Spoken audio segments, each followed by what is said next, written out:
Good morning, காலை வணக்கம். Wales academy charitable ட்ரஸ்ட்டில் உங்கள் எல்லாரையும் வரவேற்பது உங்கள் விஜய் நம்பியார். வேல்ஸ் அகாடமியோட பாண்டர் தொடர்ந்து நம்ம காலையில் 5 to 10 மினிட்ஸ் மெசேஜ் சொல்கிறோம். Mind renewal message mind renewal ப்ரோக்ராம்லேருந்து வருது. மைண்ட் ரினியூவல் ப்ரோக்ராம் 20 வருஷம் ரிசர்ச் வந்தும் 25 வருஷம் எக்ஸ்பீரியன்ஸ் வந்தும் பேசிகிட்ருக்குறோம். நிச்சயமாக இதை ஆழமாக கவனமாக கேட்க வேண்டும். துடிப்பு இருக்க வேண்டும். இன்னமும் காலையில் இந்த மெசேஜ் கேட்கணுன்ற துடிப்பு வரணும். அப்போ உங்களுக்கு ஆர்வம் இருக்கும். அதனால் ஒரு வார்த்தைகளும் உங்களுக்குள்ளே செயல்படும். இந்த வார்த்தைகள் உங்களுக்குள்ளே செயல்பட வேண்டும். செயல்படவில்லை என்றால் எந்த பிரயோஜனமும் இல்லை கேட்டுட்டு. அந்த காலையில் சும்மா பேருக்கு இதை கேட்டுட்டு அப்படியே விட்டுறீங்கன்னா பிரயோஜனமே இருக்காது. இதை செயல்பட வேண்டும். இந்த கேட்ட வார்த்தைகள் உங்களுக்குள்ளே செயல்பட வேண்டும். உங்கள் சிந்தனையை கிளற வேண்டும். இன்னும் கொஞ்சம் ஆலோசிக்கணும். இன்னும் கொஞ்சம் சிந்திக்கணும். அப்போ இன்னும் கொஞ்சம் கிளாரிட்டி உங்களுக்கு கிடைக்கும். ஒவ்வொரு நாளும் இந்த மாதிரி சிந்திச்சுட்டே இருந்தீங்கன்னா கிளாரிட்டி கிடைக்க கிடைக்க உங்களுக்கு தெளிவு கிடைக்கும். நிச்சயமாக மனதுக்கு ஒரு சமாதானமும் சந்தோஷமும் கிடைக்கும். அதனால் உங்கள் வாழ்க்கையிலும் வெற்றி நிச்சயமாக கிடைக்கும். எல்லாம் கேட்டுட்டு வெற்றி கிடைக்கல அப்படின்னு சொன்னிங்கன்னா நீங்கள் கவனமாக கேட்கலன்னு அர்த்தம். அதனால் கேட்டிங்கன்னா நிச்சயமாக மனதிலே ஒரு வித்தியாசம் நிச்சயமாக வரும். சமாதானம் சந்தோஷம் வரும். எல்லாரையும் வரவேற்கிறோம். இது பாருங்கள், கடவுள் முக்கியமாக இன்றைக்கி சொன்னது, இந்த உலகத்தில் எந்த மூலையில் இருந்தாலும் எந்த மூலை முடுக்கில் இருந்தாலும் மனிதன் தான். அது ஆணாகவும் இருக்கலாம், பெண்ணாகவும் இருக்கலாம். அவ்வளோதான் இருக்கலாமே தவிர வேறு எந்த வித்தியாசமும் கிடையாது. எதுவுமே கிடையாது. ஒரு ஆணாவோ பெண்ணாவோ தான் இருக்கணுமே தவிர நீங்கள் என்ன தான் ட்ரெஸ்ஸை போட்டு என்ன தான் ஷோ காமிச்சு என்ன தான் வேஷம் கட்டினாலும் சரி, ஒரு ஆண் இல்லாட்டி பெண்ணாக தான் இருக்க முடியும். வேறு எதுவுமே இல்லை. இந்த உலகத்தில் எந்த மூலையில் எந்த எந்த எந்த இடத்துக்கு போனாலும் இவ்வளோ தான் வித்தியாசம். ஆனால் ஒரு விஷயம் மாத்திரம் பாருங்கள், அது கூட பார்க்க வேண்டிய ஒரே விஷயம், எந்த மூலையில் போனாலும் எந்த இடத்துல போனாலும் மனசு ஒன்று தான். அந்த எந்த இடத்துக்கு போனாலும் எந்த உலகத்தில் எந்த மூலைக்கு போனாலும் அந்த பர்டிகுலர் ஆளுக்கு, ஆணோ பெண்ணோ யாராக இருந்தாலும் சரி, அந்த பர்டிகுலர் ஒரு ஒரு மனிதருக்கு என்ன இருக்கும்னா நிச்சயமாக வேதனை, இல்லை சந்தோஷம், இல்லை பிரச்சனைகள் நிறைஞ்சது, இல்லாட்டி எதனா குழப்பம், எல்லாமே எல்லாருக்கும் இருக்குது. அது ராஜாவாக இருந்தாலும் சரி, சேவகனாக இருந்தாலும் சரி, எல்லாருக்கும் மனசு ஒன்று தான். எல்லாருக்கும் அந்த மனசுக்குள்ளே நடக்கிறது ஒன்று தான். அதனால் பாருங்கள், கடவுள் விஷயத்தில் நம்ம என்ன பண்ணிட்டோம், இந்தியாவில் ஒரு சிந்தனை, அங்கே ஒரு சிந்தனைன்னு நினச்சிட்ருக்குறோம். இந்தியாவில் ஒரு ஓகே, நிறைய நிறைய நிறைய வழிபாடுகள் வித்தியாசமாக இருக்கலாம். நிறைய சிந்தனைகள், நிறைய அவங்களுடைய செயல்பாடுகள் வித்தியாசமாக இருக்கலாம். கல்ச்சர் வித்தியாசமாக இருக்கலாம். பட் மனசு ஒன்று தான். கடவுள் மனசில் தான் டீல் பண்ணுறாரு தவிர எந்த கல்ச்சரை பொறுத்தோ எந்த கலாச்சாரத்தை பொறுத்தோ டீல் பண்ணுறது கிடையாது. ரைட்டா? கலாச்சாரம், நம்மளுடைய சடங்கு சம்பிரதாயம் எல்லாமே வித்தியாசமாக இருக்கலாம். ஆனால் மனசு ஒன்று தான். அதனால் கடவுள் மனசில் தான் டீல் பண்ணுறார். அவர் என்ன ஆசைப்படுறாருன்னா, அவருடைய மனசும் நம்மளுடைய மனசும் மேட்ச் ஆகணும். உடனே நீங்கள் கேட்பீங்க, அவருக்கும் ஒரு மனசு இருக்குது. ஆமாம், நிச்சயமாக இருக்குது. அவருக்கு ஒரு திங்கிங் இருக்குது.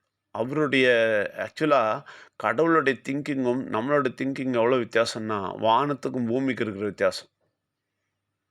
ரைட்டுங்களா? அந்த திங்கிங்கும் நம்மளோட திங்கிங்கும் எவ்வளோ வித்தியாசம்? வானத்துக்கும் பூமிக்கு இருக்கிற வித்தியாசம் நிச்சயமாக இருக்குது. ஆனால் கடவுளுடைய ஆழங்களை, கடவுளுடைய ரகசியங்களை, கடவுளுடைய காரியங்களை எல்லாம் தெளிவாக உலகம் முழுசாக காமனாக பார்த்துட்டு தெளிவாக தெரிஞ்சுக்கிட்டா அந்த வானத்துக்கும் பூமிக்கு இருக்கிற வித்தியாசம் மாறிடும். நமக்குள்ளே வந்துடுவார். வித்தியாசமே இல்லாமல் சிந்தனை நமக்கு, கடவுளுடைய சிந்தனை நமக்கு வரும். அந்த அளவுக்கு நம்மளால் யோசிக்க முடியும், நம்மளால் சிந்திக்க முடியும். அப்போ நம்ம வித்தியாசமான ஒரு மனிதர்களாக மாறுவோம். அப்போது என்ன ஆகும் தெரியுமா? இந்த உலகத்தில் இருக்கிற கவலைகள், இந்த பிரச்சனைகள், இந்த நோய்கள், இந்த பண பிரச்சனைகள் எல்லாமே நம்ம மறந்துட்டு நிச்சயமாக உயரத்துக்கு வரும்போது நமக்கு எல்லாமே நாம் அடைவோம்.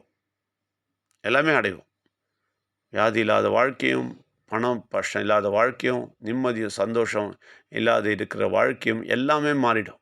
அற்புதமான ஒரு வாழ்க்கைக்கு வந்துருவீங்க. அப்போ அதுக்கு என்ன பண்ணணும்? You have to align your mind with God's mind. உங்களுடைய மனதை கடவுளுடைய மனதோடு கூட ஒப்பிட்டு கொண்டு போக வேண்டும். அதை அலைன் பண்ணணும். அதாவது அதை சரிப்படுத்தி அதோட தன்மைக்கு கொண்டு வரணும். இதுதான் பக்தி. இதுதான் பக்தி, இதுதான் ஆன்மீகம். வேறு ஒன்றுமே கிடையாது. எந்த செயல் செஞ்சாலும் சரி, நீங்கள் அதில் வரலன்னா எந்த பிரயோஜனமும் அதனால் கிடையாது. ரைட்டா? அதனால் ஒன்று மாத்திரம் தெரிஞ்சுங்க, கடவுள் உங்களுடைய எந்த கலாச்சாரத்தையும் பார்க்கல, எந்த சடங்கையும் பார்க்கல, எந்த சம்பிரதாயத்தையும் பார்க்கல. கடவுள் உங்கள் மனதை மட்டும்தான் பார்க்கிறார். எப்படி உங்கள் மனதை பார்க்கிறாரோ அதை மாதிரி தான் உலகத்தில் எல்லா மூலை முடுக்கில் இருக்கிற எல்லா மனிதனையும் பார்க்கிறார். இந்தியாவில் மட்டும் கிடையாது, எல்லா மனிதனையும் பார்க்கிறார். அதனால் நிச்சயமாக நம்ம எதை சரி பண்ணணும்? நம்ம எந்த செய்கிற சடங்கு சம்பிரதாயத்தையும் அவர் சந்தோஷப்பட போகிறதில்ல. எதை எதை செய்தால் சந்தோஷப்படுவார்னா, மனதை சரிப்படுத்தும் போது தான் சந்தோஷப்படுவார். மனதை சரிப்படுத்தி அவரோட மைண்டுக்கு அலைன் பண்ணிங்கன்னா சந்தோஷப்படுவார். அந்த அளவுக்கு நீங்கள் செய்கிறதுக்கு முயற்சி பண்ணுங்கள். அந்த சக்திக்கு வர முயற்சி பண்ணுங்கள். அந்த அலைன்மெண்ட் பண்ண பாருங்கள். கடவுளுடைய மைண்டோட அலைன் பண்ண பாருங்கள்.